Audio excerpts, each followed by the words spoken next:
Corn Seed Stories is a podcast sharing the funny stories behind a memorable recipe. We will share the stories from teachers, chefs, comedians, everyday folks, and hope this will enlighten your day and bring a smile. Hopefully, these stories and recipes will inspire you and help create your own corn seed stories with your friends and family. I'm your host, Suzanne Carullo. Close your eyes for a second. Imagine a cast iron pan, a drizzle of oil or butter, and the sound of something hitting that hot surface, that sizzle, that caramelized sweetness hidden in the air. If you grew up in a Caribbean, Central American, or West African household, you already know exactly what I'm talking about. Maduros, sweet fried plantains. And today, we're giving them a whole episode they deserve. I'm Suzanne Carullo, and welcome to Corn Seed Stories, the show where we go deep on the ingredients, traditions, the stories, and memories behind the recipes. And we'll also look at the techniques behind the foods we love the most. Today, it's all about plantains, what they are, how they work, and 5 incredible ways to cook maduros at home. Let's get into it. Before we even get to the pan, let's talk about what a plantain actually is, because there's so much confusion out there. A plantain is a banana. I know, bear with me, it's a cooking banana, a member of the Musa genus, but it has much higher starch content than the sweet dessert bananas we eat raw. That starch is what makes plantains such a versatile kitchen staple. As they ripen, that starch converts to sugar, and that is where the magic of Maduros comes from. Here's the ripeness spectrum you need to know. If the plantain is green, it's firm and starchy. It's best for tostones, which is another word for banana chips, or mofongo. If the plantain is yellow and black, sweet and caramelized, that's what it would taste. It's perfect for maduros. If it's all black, the plantain, it's jammy and it's very sweet. It's best for dessert maduros. You'll see that in like banana fosters and some other desserts. A shopping tip, if a black plantain is not a bad plantain, that darkened skin means sugar. That means flavor. If you buy them green, leave them on your counter for 5 to 7 days. Never refrigerate. Cold stops the ripening process entirely. And here's a geographic note. Plantains are a staple across Latin America and the Caribbean, Cuba, Puerto Rico, Colombia, Venezuela, the Dominican Republic, Ecuador, Guatemala, and also across West and Central Africa and parts of the Southeast Asia. Different cultures, same love. The Maduro specifically is most tied to the Caribbean and Colombian cuisine, but variations exist everywhere. What separates an okay Maduro from a transcendent one? 3 things: ripeness, heat, and patience. Ripeness, you cannot rush a green plantain into being a Maduro. The sugar must already be developed in the fruit. If it's not there, no amount of heat will create it. The heat. Medium heat is your friend. Too hot and the outside burns before the center warms through. Too low and you get a pale, greasy, sad plantains with no caramelization. And you must have patience. Don't rush the flip. Let the cut face slit in the oil until it forms that gorgeous deep amber crust. That crust is pure caramelized sugar. That is the whole point. And one more rule, don't overcrowd the pan. Give your Maduro space. They need contact with the hot surface, not steam from each other. And another tip I have, if you have Maduros and you're cooking it on the pan, make sure you cut them about 2 to 3 millimeters thick, almost like thick cheese slice, not thin. And when you flip them, if they are thick, I use a spatula to kind of press down, but you have to be careful and make sure it's flat, it's not slippery, because if not, it will force the spatula to go in different directions. There's 5 ways to cook Maduros. The first method is the classic pan-fried Maduros. This is the way that I cook my Maduros. It's a way my abuela made, my grandmother, and it's perfect. You peel your ripe plantain. You may need a knife because the skin toughness as it ripens. Slice it diagonal, about a half inch thick. The diagonal cut gives you more surface area, which means more caramelization. I heat mine in butter, almost like a grilled cheese sandwich. Some people use vegetable oil or canola or coconut for a tropical note. Again, you would use a skillet over medium heat, about a quarter inch deep. Layer your slices or lay your slices, don't layer them, but lay your slices and do not touch them for 2 to 3 minutes. Let them form a crust. Flip once, 2 more minutes, and pull them out onto a paper towel lined plate. They should have a caramelized brown color. You want a deep amber brown on the outside, almost creamy in the center. And you season them with salt. Some people do. I do not because the butter I use has salt in it. So I would just go with your preference. If you like things salty, put salt. If not, again, mine are fine without the salt. You serve along with rice, beans, roasted chicken, or just eat them standing with a separate appetizer. There's no judgment.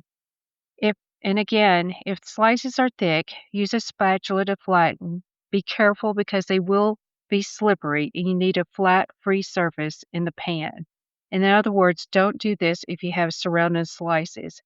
It will be impossible to press and turn over if they're thick. The second method to cook maduros is to bake them. When you're cooking for a crowd and don't want to stand over a hot pan, this is the preference. Preheat your oven to 400 degrees, line a baking sheet with parchment paper, slice your plantains the same diagonal way, and brush lightly with oil. Melted coconut oil works beautifully here. Lay them flat, single layer, no overlapping. Bake for 15 minutes, flip, then another 10 minutes. You're looking for that same golden caramelization achieved with dry oven heat instead of oil. They'll, they'll be slightly less rich, a bit chewer at the edges, more rustic, more concentrated in flavor. There's a tip on this. If you sprinkle a little bit of brown sugar and cinnamon on them before they go into the oven, you'll want to have these for dessert later on. The third way to cook maduros is to actually use them in tacos or grain bowls. You might be saying, pan-fried maduros as a filling? Yes, absolutely. Think about it. Sweet caramelized plantain paired with black beans, pickled red onions, smoky chipotle crema, cojito cheese, and fresh cilantro in a warm corn tortilla. That sounds wonderful. That's a Maduro taco, and it will change your life. For a grain bowl, season rice or farro as the base, roasted sweet potato, sauteed peppers and onions, avocado, and those fried plantains, and a drizzle of lime crema. It hits every note: sweet, savory, acidic, creamy, and starchy. The key is contrasting flavors. Their sweetness needs a full. Something acidic like pickled onions or lime, something salty like cotito or feta, or something bright and herby. Build around them, not just on top. And the fourth way of cooking the Maduros would be the Plátanos con Queso. This is caramelized Maduros with melted cheese. This is a deeply Colombian in spirit and maybe the most satisfying thing you could put on a plate. Fry your Maduros as usual. In the last 30 seconds, lay a thin slice of melted cheese right on top of each piece. In Colombia, they use queso blanco or queso campesino. You can substitute this with young mozzarella or oxen cheese or mild Monterey Jack. Cover the pan for 20 to 30 seconds, just enough to soften the cheese without making it fully liquid. The result? Sweet caramelized plantain and mild, salty, milky cheese that is simultaneously comforting and completely unexpected. You often serve this on a side of Colombia by the hair pasa, but equally perfect as a snack or appetizer or light meal with a fried egg on top. And the fifth way of cooking maduros is Plátanos el Horno dessert style. Because maduros are essentially nature's candy already, it takes very little to push them into a full-on dessert territory.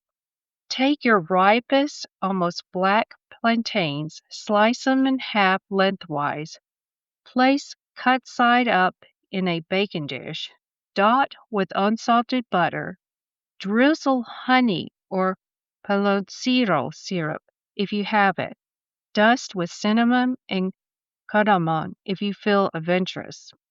Bake at 375 for about 20 minutes until soft, glossy, deeply caramelized. Served warm with a scoop of vanilla ice cream and a dollop of creme fraiche or, or on their own. Or you can go on stovetop. Saute the halves in butter, add a splash of dark rum, let it bubble and reduce. Finish with a drizzle of honey. That's your quick Caribbean Foster's moment. And this is spectacular. If we take a minute to talk about what plantains mean, food is just never food. For millions of families across Latin America, the Caribbean, and Africa, plantains are not a trend. They're not superfood discovered by some magazines. They are Tuesday night dinner. They are the smell of your grandmother's kitchen. They're comfort and memory and identity. When I think about Maduros specifically, I think about the way food connects generations without a single word being spoken.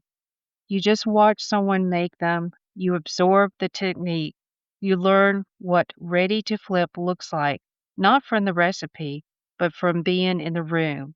That knowledge lives in the hands, not in the head. Plantains are having a culture moment right now, and that's wonderful. But alongside the celebration of plantains as a trendy ingredient, I hope we also celebrate the knowledge, the communities for whom this was never exotic. It was just home. I had some questions before I created this show, and I wanted to go over those with you. Can I use oil spray instead of oil for pan frying? Yes, you can, but you get significant less caramelization and richness. For Maduros, a little oil is part of the point. What's the best oil for Maduros? Neutral oils. I prefer butter for dessert taste, but you can also use vegetable or canola, which works great. Coconut oil adds subtle tropical notes that complements the sweetness. Avoid olive oil. The smoke point and flavor are not ideal here. Olive oil will bring a taste that is not complementary to plantain, so I would definitely avoid that. And can you freeze the plantains or maduros? Yes. Peel, slice, and freeze flat on a sheet pan, then transfer to a bag. fry straight from frozen. Just add a couple of extra minutes, and they're slightly softer but still delicious. And some people ask, my Maduros always come out mushy. Please help. There's two likely culprits. The oil is not hot enough when they go in, or the plantains are so ripe they become watery. Make sure the oil shimmers before adding, and use plantains that still have some structure. If plantains are past the Maduro stage, you can make mashed plantains, which is mango, which are similar to mashed potatoes.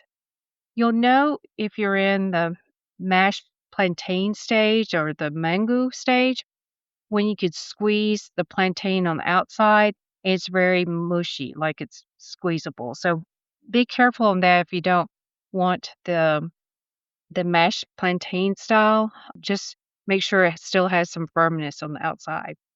Can I make Maduros ahead of time?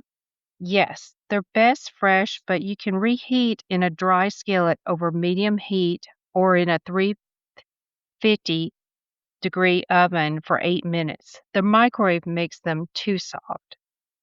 Whether you're going classic pan fried or going low effort with the oven, building Maduros into a taco, pairing them with melted cheese, or turn them into dessert, Maduros bring joy. Simply as that.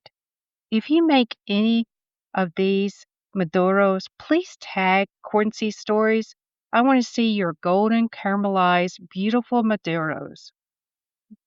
I hope you enjoyed this segment. Please note that I enjoy making Maduros because my grandmother made them and passed this simple recipe of pan-fried Maduros, and I hope the other ways of cooking Maduros helps you and your family.